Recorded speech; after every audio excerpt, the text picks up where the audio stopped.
नमस्कार, मैं अरविंद चौहान। मतगणना जारी है और स्पष्ट हो गया है कि अब मध्य प्रदेश सहित 3 राज्यों में भाजपा की सरकार बनेगी। 3 राज्य कह सकते हैं इसलिए क्योंकि छत्तीसगढ़, राजस्थान और मध्य प्रदेश, तेलंगाना अभी बचा हुआ है। और हमारे साथ बहुत सारे पत्रकार मित्र हैं। आप बातों पर देखेंगे कि सारे पत्रकार यहाँ बैठे हुए हैं और बस ये उम्मीद कर रहे हैं कि कब ये घोषणा हो कि कौन कौन जीत गया है, क्योंकि आधिकारिक घोषणा अभी नहीं हुई है। और ये कयास लगाए जा रहे हैं कि मध्य प्रदेश में लगभग 140 से 145 सीट बनेगी। हमारे साथ पत्रकार विनोद शर्मा जी, उनसे जानने की कोशिश करते हैं। सर, कैसे देखते हैं, क्या ऐसा प्रसंग आ रहा था कि कांग्रेस भाजपा बराबर कुछ मिली-जुली टक्कर की बातें यहाँ पर हो रही हैं? मिली-जुली की टक्कर की बातें हो रही थी और बातें ये भी हो रही थी कि बीजेपी कम सीटें आ सकती है ग्वालियर चंबल अंचल में, कि 5 से 6 सीटें आ सकती हैं, ऐसे चुनावी समीकरण भी कह रहे थे। लेकिन जब एग्जिट पोल आया तो उसमें ये साफ बताया गया कि बीजेपी इस बार ठीक जीत रही है। और वही हुआ, जब ईवीएम मशीनें खुली तो ग्वालियर चंबल अंचल में बीजेपी की शानदार जीत हुई। खास बात यह है कि इसमें जो गोविंद सिंह जैसे कद्दावर नेता जो अजय माने जाते थे, वो भी अब हार की ओर अग्रसर हैं।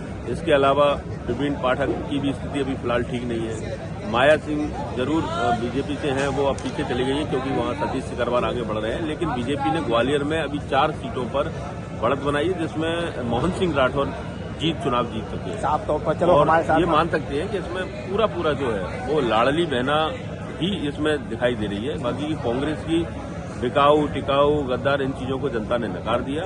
विकास देखा और तमाम जो भाजपा के जितने कार्य थे, जन कल्याणकारी योजनाएं, उसको देखा। हमारे साथ और लोग भी हैं। तेजपाल जी सीनियर जर्नलिस्ट हैं, कैसे देखते हैं सर इस जीत को भाजपा की? देखिए, जो रिजल्ट आया है कहीं ना कहीं अप्रत्याशित है, क्योंकि शुरू से मान के चल रहे थे कि मध्य प्रदेश में बीजेपी और कांग्रेस टक्कर पर है।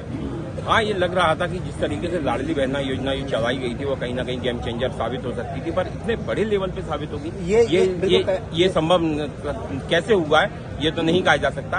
हालांकि इसमें बीजेपी कुछ लॉस हुआ है, बीजेपी कुछ मंत्री हैं जो हार गए हैं चुनाव, बाकी सरकार बन रही है। बीजेपी बहुत अच्छा प्रदर्शन किया है। हमारे साथ और भी सीनियर जर्नलिस्ट हैं, उनसे जानते हैं। नासिर भाई, कैसे देखते हैं इस भाजपा की जीत को, कांग्रेस की हार को? देखिए, बीजेपी को भी शायद इतनी उम्मीद नहीं होगी। भले ही उन्होंने 150 पार का लक्ष्य दिया था, लेकिन शायद उनको इतनी उम्मीद नहीं होगी कि इतना नंबर ऑफ लेके आ पाएंगे। लेकिन कांग्रेस को एक बड़ा झटका लगा। लेकिन ग्वालियर चंबल संभाग की बात करें तो यहाँ से बड़े विकेट भी गिर गए। बड़े विकेट किसके गिर गए? नेता प्रतिपक्ष से डॉक्टर गोविंद सिंह, वो हार गए हैं। दूसरी बात करें अटेर विधानसभा से डॉक्टर अरविंद भदौरिया, जिन्होंने जब ऑपरेशन लोटस हुआ था बड़ी भूमिका निभाई थी, सरकार में मंत्री थे, हार गए। केपी सिंह अजय के ग्रुप में उनकी सीट जानी जाती थी, 6 बार के विधायक थे, हार गए। नरोत्तम मिश्रा पीछे चल रहे हैं, लेकिन अभी ऑथेंटिक अभी वो नहीं आया कि उनकी स्थिति क्या है। लेकिन महेंद्र सिंह सिसोदिया, ज्योतिरादित्य सिंधिया के गुट के थे, मंत्री थे सरकार में, हार गए। सुरेश राठखेड़ा यानी सुरेश धाकड़ हार गए। तो कई बड़े ऐसे चेहरे थे जिनकी उम्मीद, लेकिन सरकार बन गई। लेकिन मैंने कहा ना, लास्ट बीजेपी ने भले ही 150 पार का लक्ष्य दिया था करेंगे, लेकिन शायद उसको भी इतनी उम्मीद नहीं थी कि इतनी सीटें ले आएंगे। वो कैसे देखते हैं भैया? बड़ा बिल्कुल आप प्रत्याशित है जिस तरह से जो नतीजे निकल के आए हैं, रुझान निकल के आए हैं। और कहीं ना कहीं अब कांग्रेस को अपने अंदर खाने सोचना पड़ेगा कि कहाँ किस तरह की कमी रह गई, क्योंकि 2 महीने पहले तक काफी अच्छा माहौल दिख रहा था कांग्रेस के लिए, कैंटीन कम्बन थी। लेकिन लगता है वो कांग्रेस उन चीजों को समझ नहीं पाई, भुना नहीं पाई। और दूसरी तरफ जो बीजेपी का संगठन है, जिस तरह से उसने कसावट दिखाई, जो शुरुआती तौर पर खासकर इस अंचल में जो गुटबाजी और खेमेबाजी की बात थी, वो पार पाया। संगठन पूरी तरह चुनाव में लगा और उसके नतीजे आपके सामने। आप ग्वालियर को देख लीजिए, जो चुनाव से पहले जिस तरह से बोला जाता है शायद 1 या 2 सीट बीजेपी जीत जाए तो बड़ी बात होगी, लेकिन अभी जो रुझान नतीजे हैं वो बिल्कुल उलट है। बिल्कुल साफ तौर पर देखेंगे कि और इंदौर की बात करें तो इंदौर में 9 विधानसभा की सीटें 9 की 9 पूरे भाजपा के खाते में चली गई है। हमारे साथ वरिष्ठ पत्रकार हैं, उनसे जानते हैं। सर, कैसे देखते हैं इस जीत को? चौंकाने वाले नतीजे आए हैं और एक्सेप्ट ही नहीं, मतलब एक्सपेक्ट ही हजम नहीं हो पा रहा यार। पत्रकारों को हजम नहीं हो रहा है। सोचने वाली बात है कि पत्रकारों ने भी उम्मीद नहीं लगाई थी कि बीजेपी इतना सीट ला पाएगी, लेकिन कहीं ना कहीं इसमें शिवराज सिंह चौहान का बहुत बड़ा रोल है। जो एक लाडली बहना योजना जो चलाई थी उसका सच में लाभ हुआ है और महिलाओं ने उनको जी भर के भाई को प्यार दिया। आप देखेंगे ये सारे यहाँ जो पत्रकार बंधु हैं और उनसे जानने की कोशिश करते हैं। सारे पत्रकार बंधु यहाँ पर बैठे हुए हैं। जावेद खान साहब हैं, अभी टेलीफोन पे बात कर रहे हैं। सर कैसे देखते हैं भाजपा की जीत पर?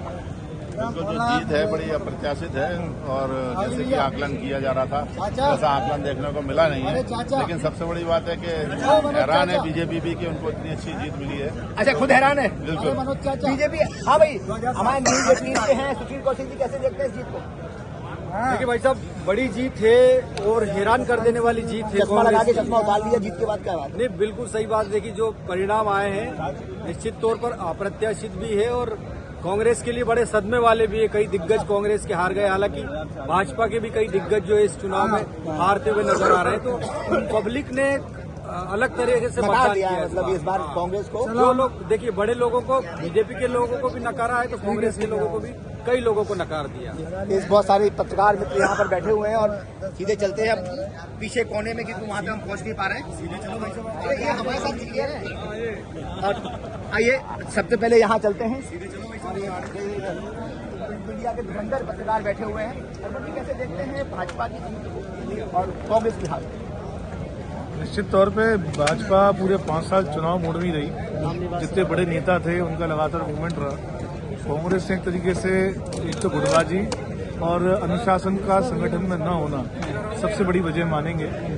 और ये जो बीजेपी की योजनाएं थी, जिनमें खासतौर पर लाडली बहना योजना जो सीएम ने जो चलाई, मुझे लगता है जो इसके चलते ही प्रदेश में रिकॉर्ड तोड़ वोटिंग हुई। एक अरबड़ ये जानना चाह रहा है कि क्या लगता था, आपको भी लगता था जर्नलिस्ट होने के नाते कि 150 के लगभग भाजपा पहुंचेगी? बिल्कुल नहीं लगता, बिल्कुल ऐसा, मतलब ये बड़ा प्रत्याशित है कि चौथी 5वीं बार यदि इतना बड़ा जनादेश मिल रहा है बीजेपी को, ये बहुत बड़ी बात है। हमारे साथ हैं विनोद शर्मा जी, न्यूज एशन के यहाँ पर हेड हैं। सर, कैसे देखते हैं? बराबर मैं आपको भी सुबह भी सुन रहा था, इससे पहले बराबर आप लाइव में रहे, लेकिन आपने भी कहा था कि कहीं न कहीं असमंजस की स्थिति बनी हुई है और मध्य प्रदेश में भाजपा कांग्रेस में बिल्कुल ताबड़तोड़ कह सकते हैं, क्योंकि भ्रम की स्थिति, कौन कहाँ कौन का बाजी मारेगा। लेकिन ये कैसे देखते हैं इतनी बड़ी जीत को?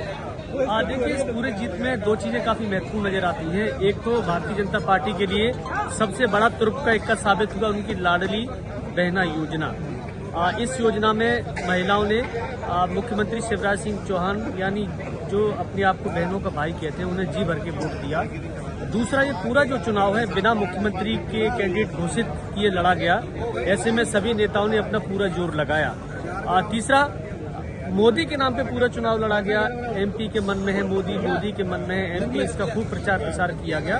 तो जनता ने ये तीनों ही चीजें अपने पक्ष में मानी और इसीलिए मुझे लगता है भारतीय जनता पार्टी के इन मुद्दों पर कांग्रेस अपनी बड़ी छाप नहीं छोड़ पाई और यही वजह रही कि बीजेपी फिर से सरकार बनाने जा रही है। साफ तौर पर देखेंगे कि बीजेपी फिर से सरकार बनी गई है, क्योंकि 150 के लगभग सीटें यहाँ पर आ रही हैं। ये बात हमारे साथ करण मिश्रा जी हैं। करण मिश्रा जी हमारे वाले का नाम क्या है? कैसे देखते सर ये 155 150?